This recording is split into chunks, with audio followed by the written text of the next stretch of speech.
जय भारत जय भीम।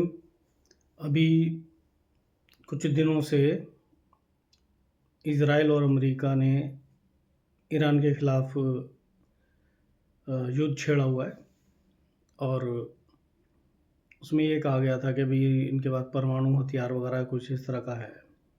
तो मुझे ध्यान आ रहा है कि ऐसी काफ़ी पहले ये सन 2000 के आसपास इराक में सद्दाम हुसैन को हटाने के लिए, मारने के लिए इन्होंने कुछ बोला था कि क्या बायो वेपन है, जो भी चीज़ है, कुछ इस तरह की चीज़ें हैं सद्दाम हुसैन के पास।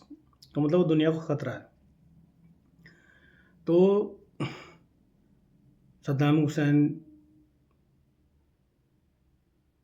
के ख़िलाफ़ जो है अमेरिका ने लड़ाई लड़ी और जो है काफ़ी लड़ाई चली, लंबी लड़ाई चली, काफ़ी लोग मारे गए, सारा कुछ हुआ। वो क्या जॉर्ज बुश कुछ ऐसे ही था, जो भी था।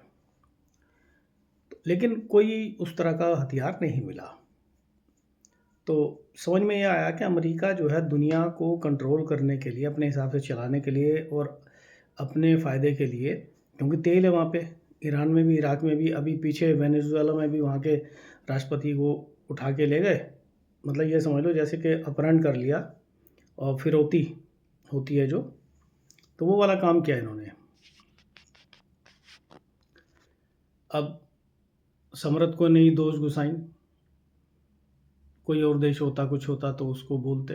अब जैसे पीछे अभी इजराइल और फ़िलिस्तीन की लड़ाई चली थी, तो वो तब भी ईरान को पीछे कुछ कुछ महीने या पिछले साल की बात है, तो तब और काफ़ी हुआ था कि ईरान ये इज़राइल का जो डिफेंस सिस्टम है बड़ा ख़तरनाक है, ये है, वो है, पता नहीं क्या-क्या। और लेकिन वो ईरान के साथ लड़ाई और ईरान ने हालत ख़राब कर दी उसकी, इज़राइल की। खैर ये एक अलग बात है। वो काफ़ी अच्छा हुआ, उससे पता लग गया कि इज़राइल हवा बना रखा है कि हाँ भाई उसका पता नहीं क्या डिफेंस सिस्टम है, वो सारा हवा हो गई, बात ख़त्म हो गई। और अभी जो है ईरान के ख़िलाफ़ इज़राइल की हिम्मत नहीं हुई अमेरिका को साथ लेके उसके, वो क्या B-1 B-2 बॉम्बर जो फाइटर प्लेन वगैरह जो सारे इस्तेमाल कर रहे हैं, और अपना वो उनका क्या लिंकन जो जंगी बेड़ा है वो उसको लाए, जो भी किया। तो इस तरह से काम चला। तो मतलब कहने की बात ये है कि अब ये जो ट्रंप है और उधर पहले वो इज़राइल इज़राइल ने गाज़ा में जो नरसंहार किया, तो इसको तो मांग भी उठी थी कि जो नेतन्याहू है उसको जो है क्या युद्ध अपराधी घोषित किया जाए, उसकी खिलाफत भी हुई थी।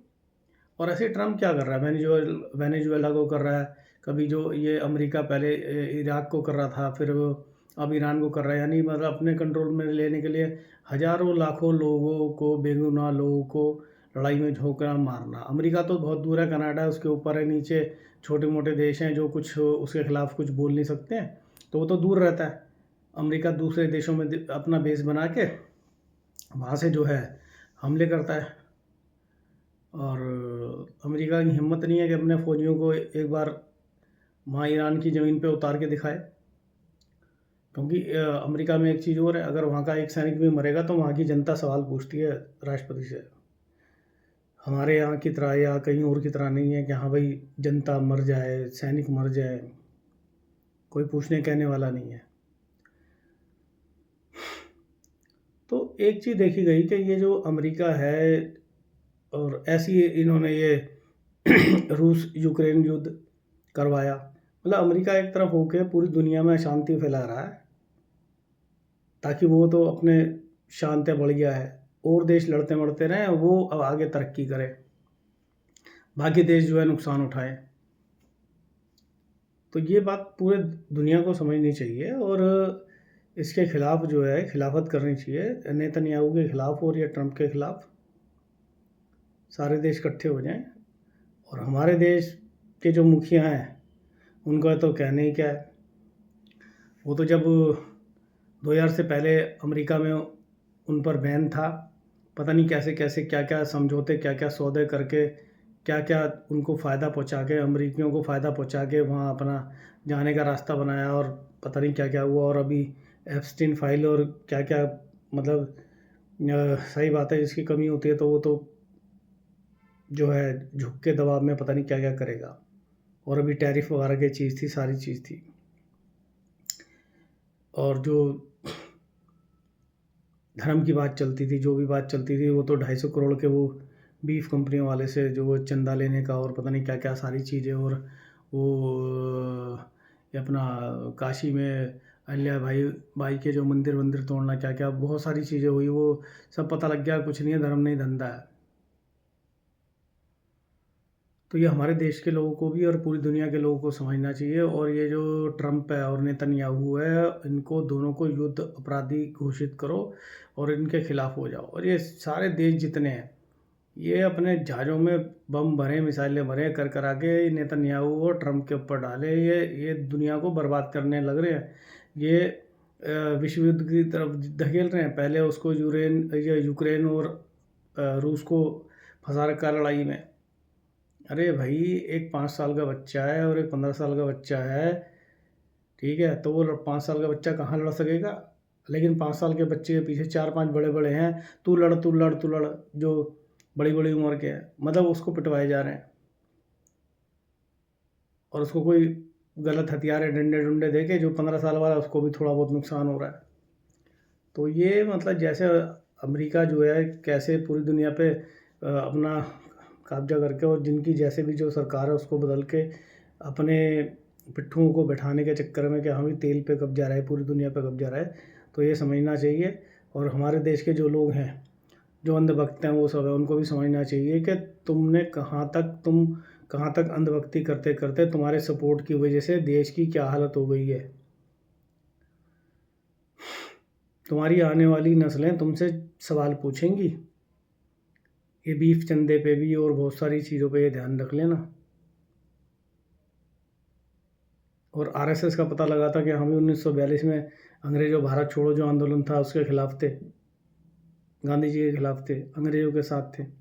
नेताजी सुभाष चंद्र बोस 1945 में इनके आरएसएस के प्रमुख के पास गए कि भी तुम्हारे पास लोग हैं, ये आज़ादी फौज में भर्ती करो। वो बात करते करते सो गए आरएसएस के प्रमुख। और फिर ऑन रिकॉर्ड लिखित में है कि भाई ये जो आरएसएस ने जो है अंग्रेज़ों को लिखित में कि हाँ जी हम आपके साथ हैं, और नेताजी सुभाष चंद्र बोस की सेना में भर्ती मत हो, ऐसा जो है देश की जनता को बोला। तो इनका जो देशभक्ति का वो भी सही सबको पता लग चुका है क्या क्या है। धर्म नहीं धंधा है, आँख वाला अंधा है। बांग्लादेश को पता नहीं कितने करोड़ों रुपए देते हैं, क्या हो रहा है क्या नहीं हो रहा। अडानी जो है पाकिस्तान को बांग्लादेश को बिजली सप्लाई कर रहा है, पता नहीं क्या क्या कर रहा है। मतलब इनका मामला सब खराब चल रहा है। और अभी हाँ, अरे अडानी के नाम से याद आया, वो इसके जो ये बेईमानी कर रखी है अडानी ने वहाँ अमेरिका वगैरह में, वहाँ पे इसको अडानी को गिरफ्तार करने का चक्कर है। एक तो एप्स्टीन फाइल है, एक अडानी का जो गिरफ्तार करने का चक्कर है, उसके चक्कर में पूरे देश को बर्बाद करने में लग रहा है। अरे भैया, अनभक्तों मान जाओ तुम खुद भी देश को तुम क्या बर्बाद कर कहाँ तक बर्बाद करने में लगोगे यार।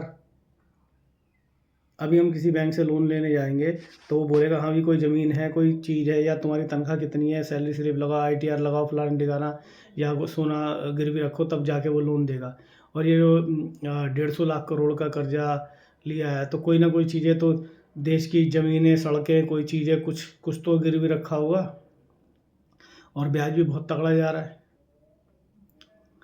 और सैर सपाटा, हवाई यात्रा 8,000 करोड़ का, ये वो, और 500 करोड़ का राफेल जो है 1500 करोड़ में, पता नहीं क्या क्या बहुत सारी चीज़ें यार, बहुत है। अब कितना गिनवाए, पुलवामा गिनवाए, पहलगाम गिनवाए।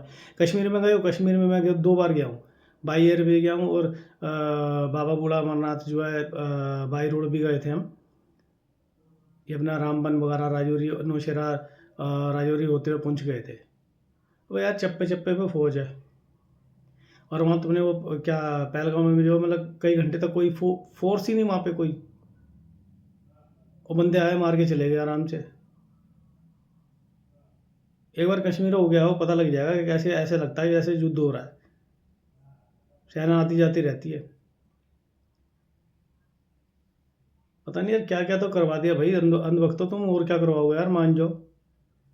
तुम्हारे तुम्हारे आने वाली नस्लें बोलेगी कि हाँ भाई तुम मतलब देश को बर्बाद करने वालों के समर्थक क्यों थे।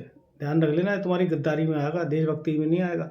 और आरएसएस का तुम्हें बता ही दिया है 2 बातें, और बहुत सारी चीज़ें यार, कितना बताएं। ठीक है, समझ जाओ और दुनिया के देशों एक हो जाओ। ये दुनिया को विश्व युद्ध में धकेल रहा है ट्रंप अमेरिका, इसके खिलाफ भी तुम एकजुट हो जाओ। जय भारत, जय भीम।